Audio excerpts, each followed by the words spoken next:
My mom leaned in, glanced at my daughter, and whispered, "We don't sit with errors." The table laughed. My daughter looked down. I just grabbed her hand and walked out. That night, Dad texted, "You're still covering the car payment tomorrow, right?" I replied, "Not for people who humiliate my kid." By noon the next day, they were freaking out. I told them not to ruin it over and over again. It was my birthday and I didn't want anything fancy. No drama, no passive-aggressive comments, no tight-lipped smiles. I just wanted one peaceful night with the people I loved, especially my daughter. I even reminded them the day before, "Please just be decent to her. Not warm, not affectionate, not even friendly. Just decent." That was all I asked. My mom said I was being dramatic. My dad didn't answer. They've always had a strange relationship with my daughter, Ava. She's 13, sharp, a little introverted, the kind of girl who notices everything and says very little. And unfortunately for her, she was born into a family that values fake smiles and polite silence over honesty. She doesn't fit their mold, and I guess they never forgave her for that. Things had been getting worse for a while. A jab about her weight here, a joke about her attitude there. Always quiet enough to deny, never loud enough to confront. At holidays,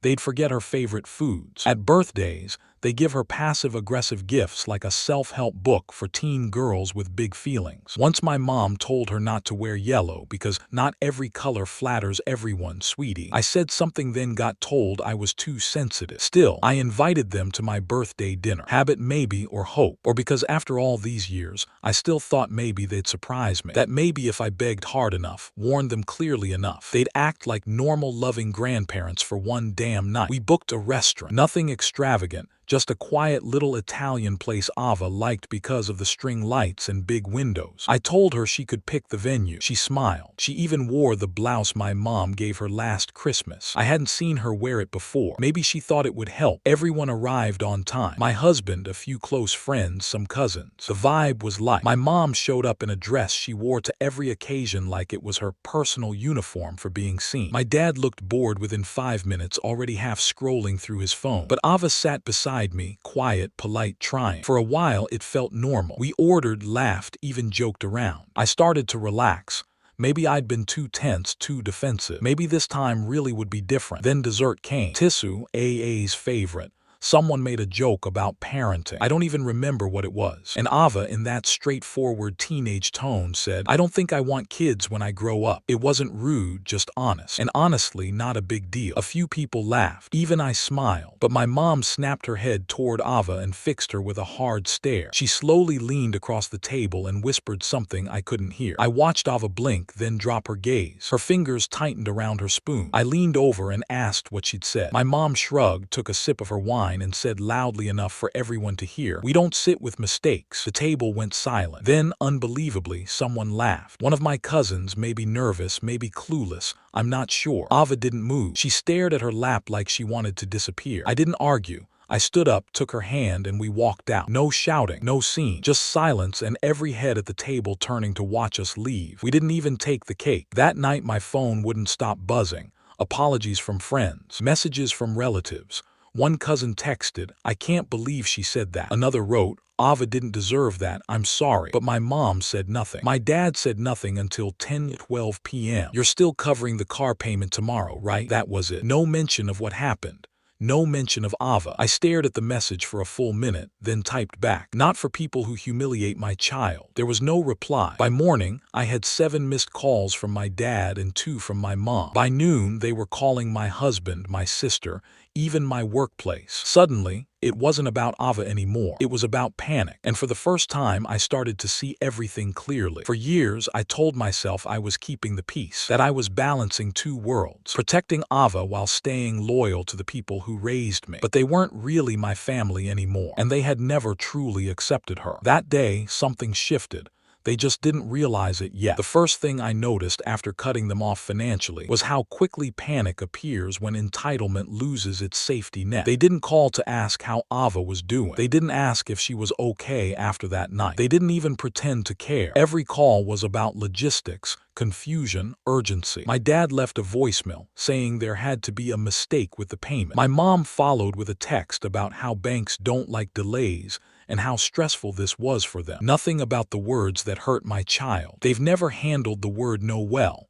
Not because they're loud or aggressive. It's worse than that. They use guilt. They remind you of sacrifices you never asked for. Growing up, every disagreement ended the same way, with me apologizing just to keep the peace. I didn't even realize how trained I was until I stopped playing along. The car payment wasn't small. I'd been covering it for almost a year. It started as just until things settle, and somehow turned into an expectation. Same with the insurance. Same with the shared account I managed because my mom kept locking herself out and refused to learn. They like to say we were a team. Family helps family. What they really meant was I give and they take. So when I didn't respond, the tone changed. My dad started calling my husband twice in one day. My mom messaged my sister, who called me confused and uncomfortable. Then they reached out even wider. A friend sent me a screenshot of a message my mom had sent her, asking if I was going through something and saying Ava was too sensitive lately. Too sensitive. That was their excuse. Not cruel, not inappropriate, just sensitive. I didn't defend myself. I didn't correct the story. For the first time in my life, I let them live with the version they created. Instead, I quietly started undoing things. I removed my name from their accounts, changed passwords, canceled the shared calendar with their appointments. I stopped refilling the gas card I'd given my dad because he didn't like using apps. I didn't announce it. It just stopped. They noticed quickly. My dad left another voicemail, his voice tight, saying he didn't understand why I was punishing them over one comment. One comment, as if it hadn't been years of small moments piling up. As if Ava hadn't come home before asking what she did wrong. What hurt most was how easily they dismissed her. They never used her name. She was always the girl or your daughter, like distance made it easier. I didn't call back. While they unraveled, Ava grew quieter. Not sad, just watchful. She asked if Grandma was mad at her. I told her the truth. I said some people don't like being held accountable, and that had nothing to do with her. That was the moment I knew I was done explaining. I'd spent years translating my parents to my child, softening their words, making excuses so she wouldn't feel unwanted. And I'd spent years translating my child to my parents, hoping one day they'd listen. They never did. And once the money stopped, the silence felt louder than any argument we'd ever had. By the end of the week, they weren't just calling. They were begging. I still didn't answer. By day 10, the quiet had become unbearable for them. At first, they tried to act normal, like I had overreacted and would come back once I cooled off. But when the car payment did arrive, when the fridge stayed empty, when the shared account went inactive, and I ignored their passive-aggressive guilt texts, they broke. The first real shift came in a message from my dad. 2 short sentences, no punctuation. We understand you're busy and stressed. We don't want to add to it. Translation: why aren't you responding? My mom followed with one of her long, emotional essays. She started by saying she'd been thinking about what happened, then launched into a careful retelling of how maybe her comment came out wrong, how humor doesn't always land the way it's meant to. She even brought up her age, how she's from a different time. No apology, no accountability, just soft excuses and vague regret. She ended with, "We just want things to go back to normal." Normal. As if normal meant me constantly cleaning up the mess they made while pretending everything was fine. I didn't reply. That weekend, I took Abe out. Just the 2 of us. We drove an hour to a used bookstore she loved, the one with mismatched chairs and a sleepy cat in the window. I let her pick whatever she wanted. Afterward, we sat in a quiet cafe while she curled up in the booth and started the fantasy book she'd been waiting months to read. She looked up and asked, "Are Grandma and Grandpa mad?" I didn't answer right away. Then she said, "I'm not sorry for what I said at dinner.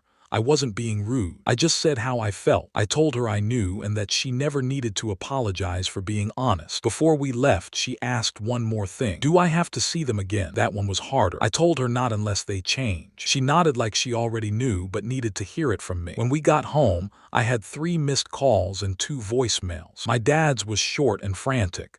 Something about the bank calling, insurance issues, late fees, losing the car. He said everything was falling apart over nothing. Over nothing. My mom's voicemail was crying, a full meltdown. She mentioned my dad's blood pressure, his lack of sleep, how they couldn't believe I was doing this to them. Still nothing about Ava.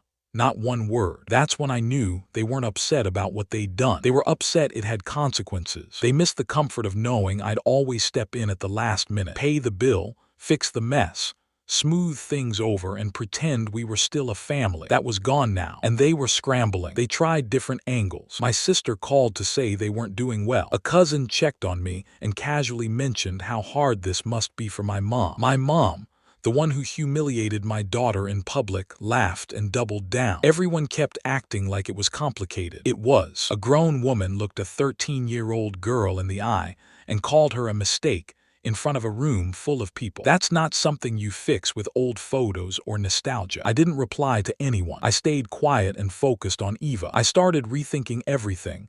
Holidays, traditions, shared obligations. I realized how much of my adult life revolved around people who hadn't earned that place. I hadn't gone no contact, not yet, but the walls were going up, and for once I wasn't looking for a way back in. By week 3, they stopped pretending. Before that, it was quiet manipulation, guilty voicemails, concerned texts, old pictures sent to soften me. But the money wasn't coming back and I wasn't giving in. So things changed. It was a rainy Tuesday. Eva was at school. I was working when I heard pounding at the front door. Not a knock, hard, impatient pounding. I looked out the window. It was my dad. I didn't open the door. I didn't say a word. He stood there for a moment, then muttered, louder this time, "Kelly, come on. This is ridiculous." "Let's talk," he said. I stayed out of sight. After a while, he shoved something into the mailbox and left. It was a folder stuffed with loan papers, car payment printouts, overdue notices, even scribbled math on napkins showing how far behind they were. At the bottom was a yellow sticky note. "This is all over one stupid comment. No apology.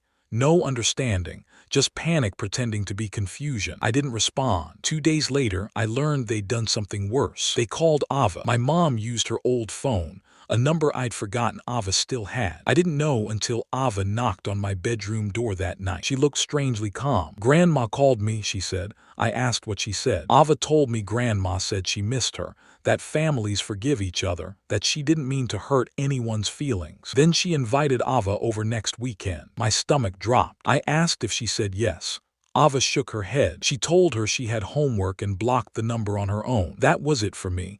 They didn't just cross a line, they went around me. They couldn't reach me, so they went to a child, their own granddaughter. The next morning, my mom texted, saying she'd talked to Ava and that she wasn't as upset as I thought, that maybe I was projecting my issues onto her. That's when it became clear. This was never a misunderstanding. It was control. They were rewriting the story to stay the victims, hoping if they pulled Ava in, I'd give in. Instead, something snapped in me. That night, I cut every remaining tie. I closed the shared account, canceled the gas card, locked down the pharmacy portal, changed the locks, and removed the spare key. Then I told Ava the truth, that they'd tried to reach me through her. I told her she didn't owe anyone forgiveness or access just because they were family. She listened, then said quietly, "I used to feel bad for them. I don't anymore." Then she told me something else, something I'd never heard before. Last year, when she stayed at their house for a weekend, my mom told her not to eat too much bread at dinner because it's harder to lose baby weight when you're short. She was 12. She never told me because she didn't want to start a fight. She was probably right. I sat there holding that truth, realizing I'd been afraid to rock the boat while my daughter had been quietly drowning. The next morning,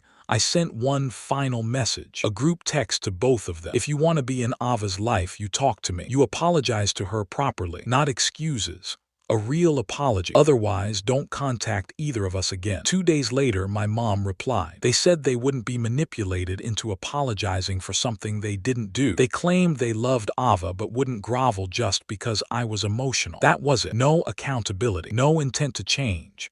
Just confirmation of what I already knew. They didn't love her. They loved the version of her they could control. That was the last message they ever sent. Something settled in me then, not anger, just finality. The part of me that still hoped they'd come around let go. They didn't lash out or show up again. Instead came silence from them and noise from everyone else. Cousins I hadn't heard from in a year suddenly checked in. Aunts sent voice notes about how every family has issues. My mom's best friend even emailed me, saying I was going through a phase and mothers and daughters always reconcile. Not one person asked how Ava was. Not one asked what was actually said. They all treated it like a misunderstanding, like I'd overreacted, like there weren't years behind it, like there wasn't a little girl who'd been made to feel like an outsider in her own family. For as long as she could remember, the worst came from my sister. She texted, "They're not perfect, but they're still our parents.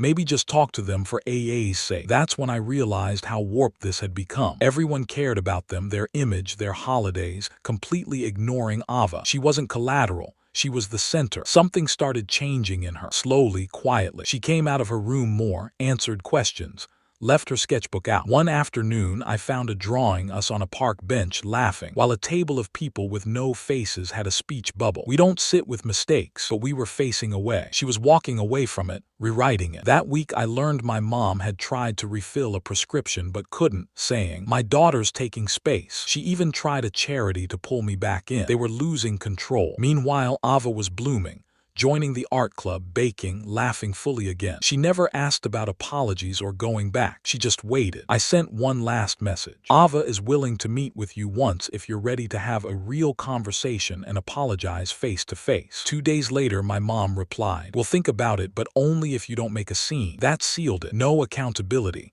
no concern for Ava. I never replied. I made it official. Blocked their numbers, removed them from contacts, told the school they weren't authorized for pickups. Every account, every form, every photo, they were gone. Cold but clean. That Sunday, I told Ava the truth. She wouldn't see them again, not because she wasn't wanted, but because she deserved better. She nodded, "Okay." I asked if she was sad. She said, "A little, but not the kind that stays." Thanksgiving came, just the three of us. Imperfect, messy, full of laughter, no forced smiles. Later, Ava added to her sketchbook, a big open window, 3 people at a table, and below in block letters, "We don't sit with mistakes. We make space for each other." I hugged her. Loyalty isn't sacrifice. It's showing up for those who show up for you. Love without losing your dignity or your child's self-worth. I chose Ava 1,000 times.